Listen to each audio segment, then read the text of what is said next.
En l'espace d'une grosse dizaine d'années, Kev Adams est devenu une figure incontournable de la comédie française.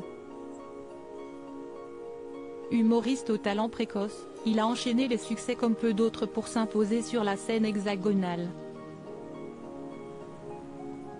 Aujourd'hui, il poursuit sa carrière en se retrouvant notamment à l'affiche de la série télé intitulée Avenir, dont la diffusion se poursuit ce lundi 13 mars en prime time sur TF1.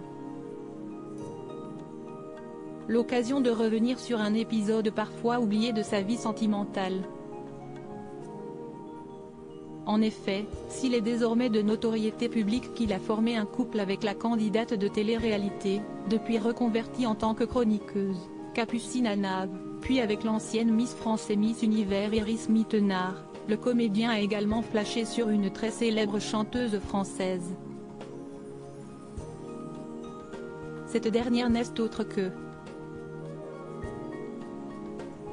Joyce Jonathan.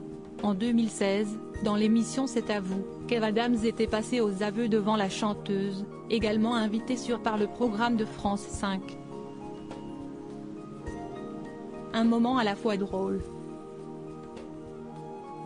et quelque peu gênant.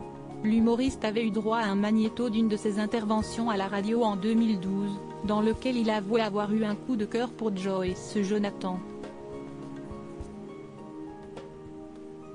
Je faisais des plateaux d'humour avant de commencer à faire mon spectacle et je l'ai rencontrée sur un plateau où elle faisait des chansons.